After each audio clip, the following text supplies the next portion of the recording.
Hey everyone, welcome back to Every Version Ever. My name is Jonathan North, and today we're going to be looking at one of the strangest versions of The Secret Garden, one that certainly takes the most creative liberties with the source material, though not always in a bad way. This is a film from 2017 still called The Secret Garden, but it reimagines pretty much everything about the story, putting it into a steampunk setting.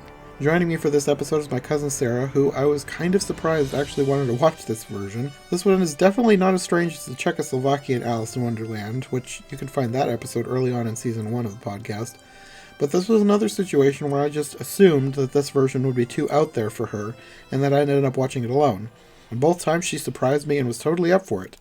Anyway, like with previous Secret Garden episodes I did with Sarah, this was recorded in 2019, which is normally not an issue, but I'm not sure what was going on when we recorded this. We seemed to have some audio troubles, which I did not notice at the time, and I don't know if the microphone was unplugged or what. Anyway, I've done my best to fix those issues in editing, but if there's anything about it that's noticeable, I guess this is just me apologizing in advance. Next episode will be back to present day, so hopefully we won't have any audio issues. Though I am recording this in advance, so I hope I have not just jinxed myself. Anyway, that's all for now. Let's get on with this episode of Every Version Ever, looking at the 2017 steampunk reimagining of The Secret Garden.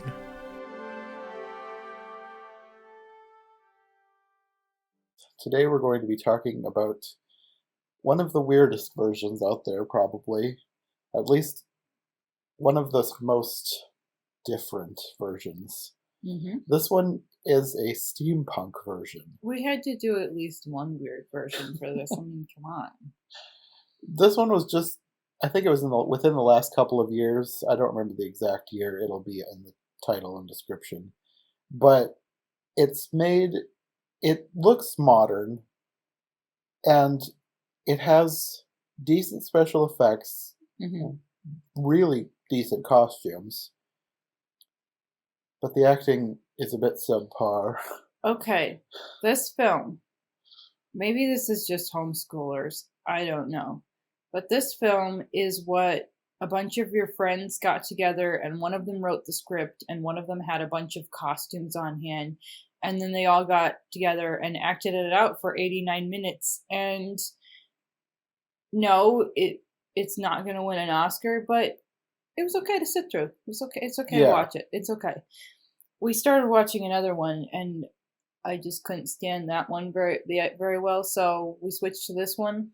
And while it's not something that I'm likely to be sitting around rewatching, it should make for a halfway interesting review. Yeah, this one was very watchable, but moderately. Very watchable in a what are they going to do next kind of way. Sure. Especially toward the end when it just got really bizarre. But it definitely wasn't one that I'm going to recommend as, like, if you love The Secret Garden, you have to watch this version. It's so good. I'd say if you are absolutely in love with steampunk and you're having a party and you just want it on in the background and you're not going to pay that much attention to it, then it'll totally go with your vibe. We should probably go over some of the weird changes they made to make it fit into the steampunk world.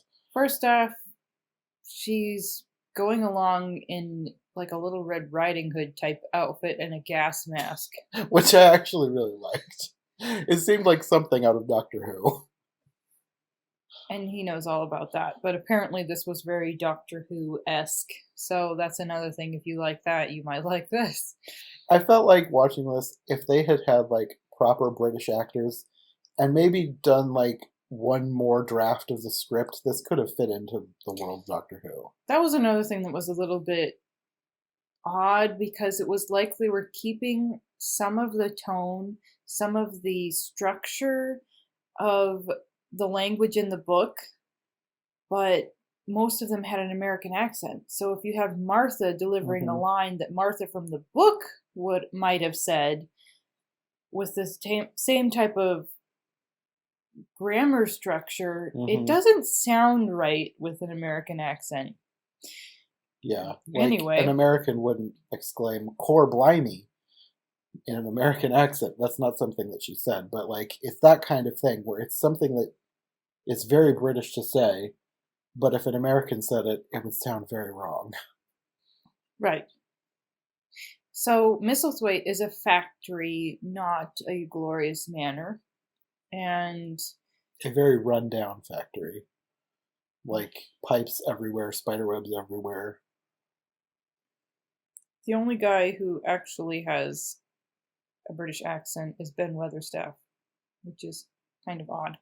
And But I thought he was the best actor, but I can't tell if he was the best actor because he was the best actor or if his British accent was fooling me. the British accent does have an effect on us, just so you know.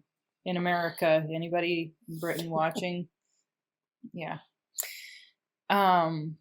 She's older than in the book, and she has an attitude, and her parents are still alive.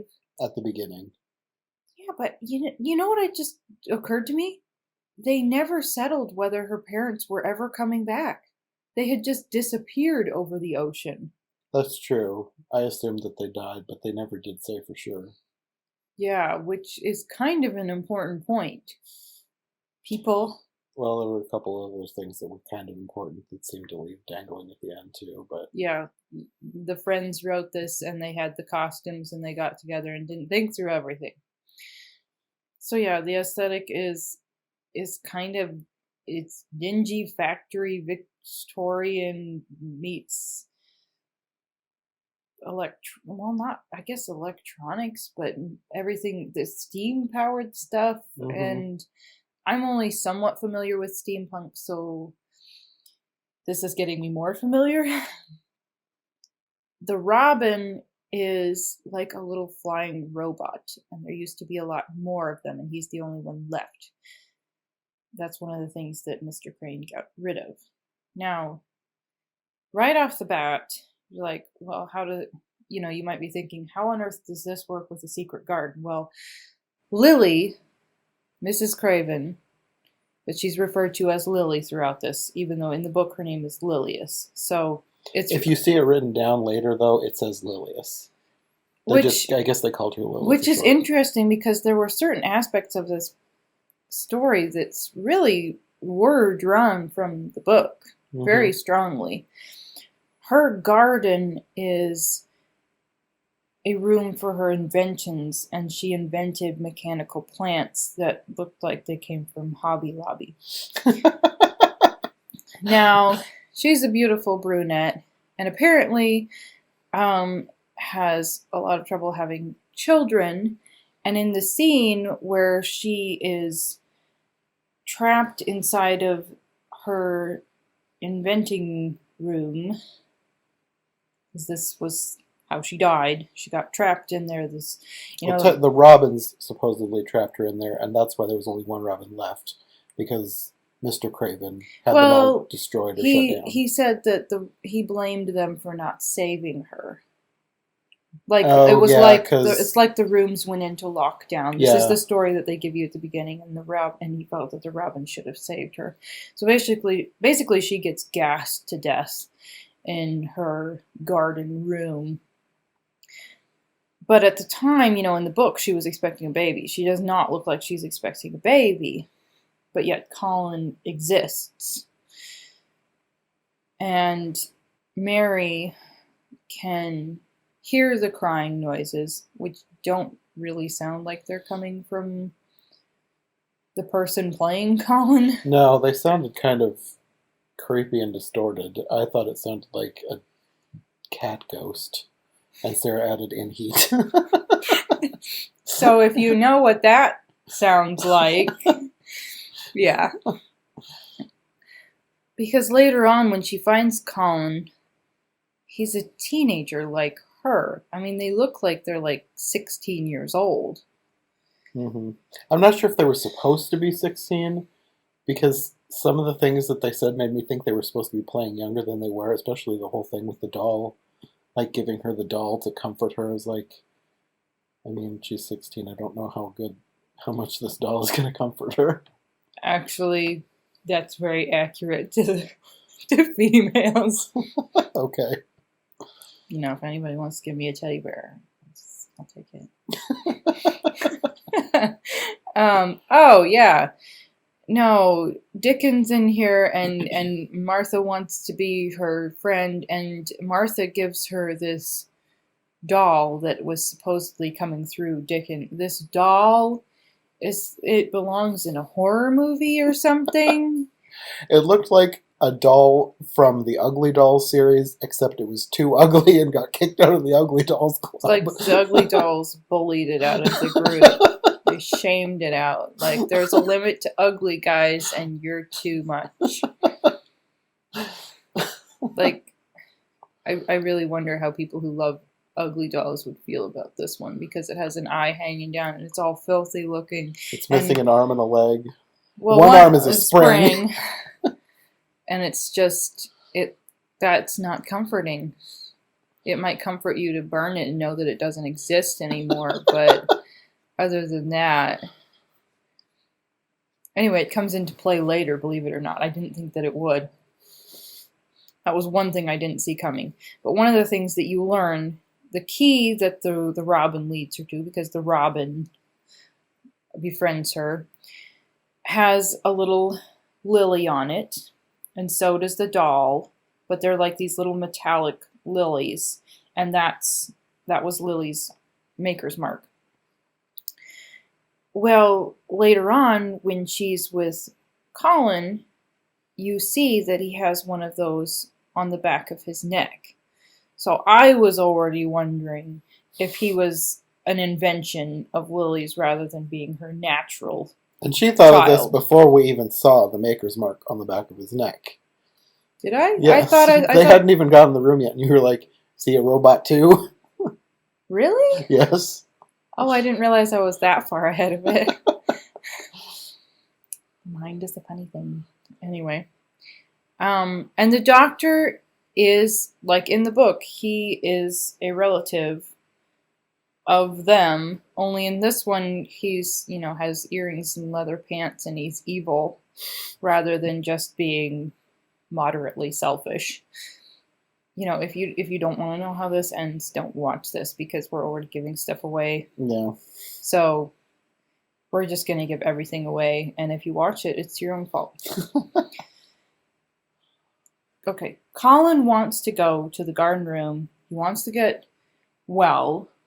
There isn't a big to-do about that. It happens pretty quickly that he wants to get well. It all happens really fast. Like, the whole story happens within, 3 days. Right, rather than the stretched out time that normal life takes. Mm-hmm. And after he goes to the garden once, the doctor says that he died and that it's basically Mary's fault.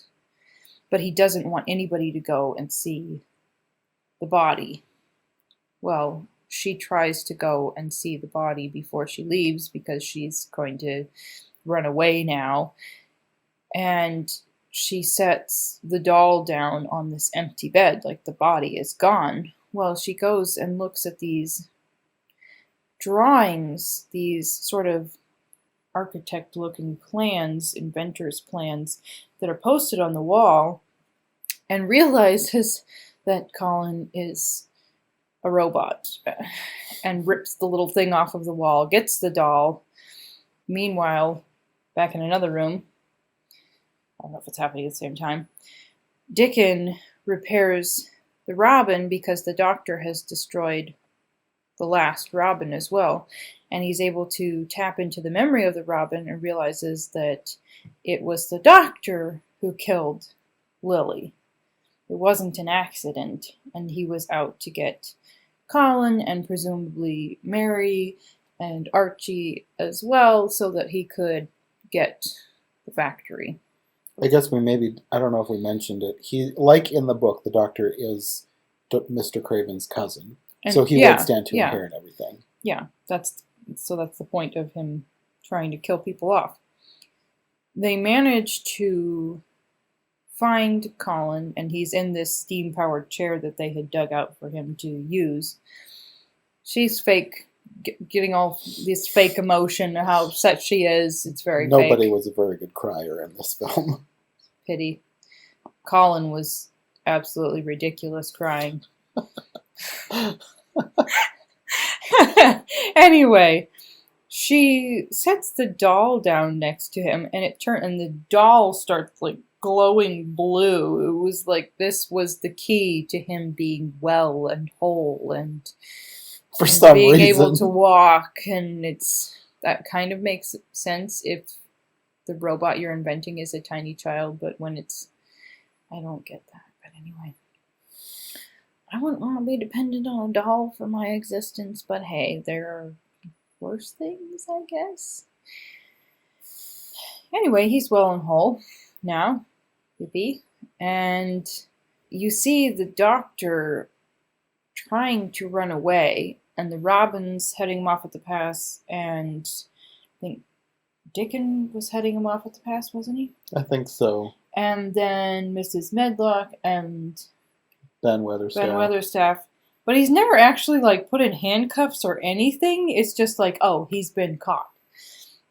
At some point, Mr. Craven comes home, and it's all happy.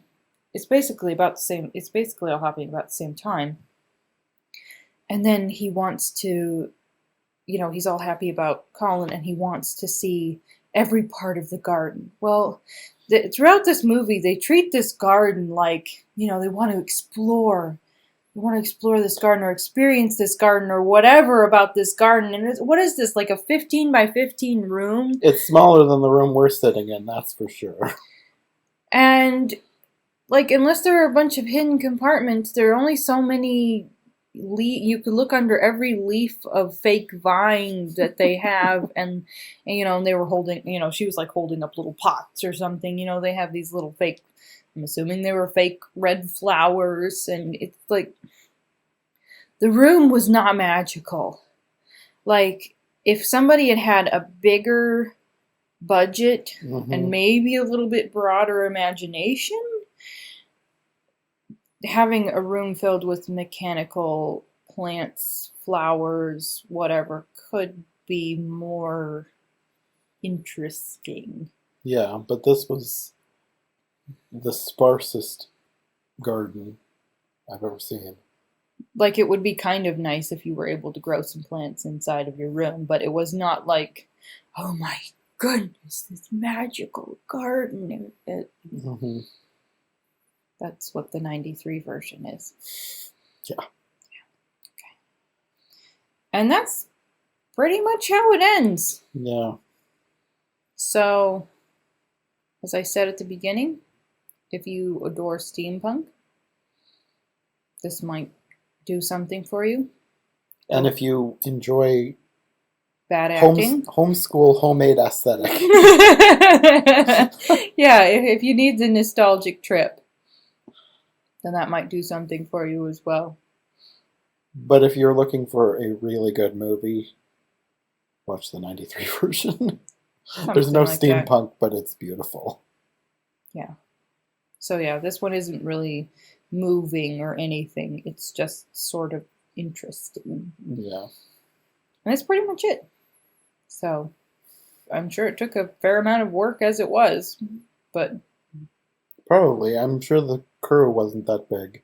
They didn't have much of a budget for set design, so I doubt they spent much for crew. Somebody just really wanted to make a steampunk version of this. Yeah. But anyway, that's pretty much it. Yep. Thanks again to Sarah for joining me for this episode. She'll be back in the future for more in this series on The Secret Garden, as well as other books, like our next series, where we'll be looking at, drumroll please, Little Women. Back in the intro to the season, I teased that I chose the month of March for a reason, and this is that reason. Little Women follows the lives of the March sisters, so I figured this would be the perfect month to debut the series. Yeah, that's a little cheesy, but I thought it'd be funny. Anyway, Sarah will be joining me for at least one episode next month, but to kick off the series, I'll be joined by Rachel Wagner, and we're going to be talking about what many people consider to be the definitive version of the story, the 1994 version starring Winona Ryder, Christian Bale, Claire Danes, and even a very young Kirsten Dunst. This movie is absolutely packed with recognizable faces, and it's seemingly one of the quintessential versions of that story that so many Little Women fans cite as their favorite adaptation. So I figured it would be a good one to kick off the series with. Okay, that's all for this episode. We'll see you next time for a brand new series on Every Version Ever, looking at Louisa May Alcott's Little Women. Thanks for listening.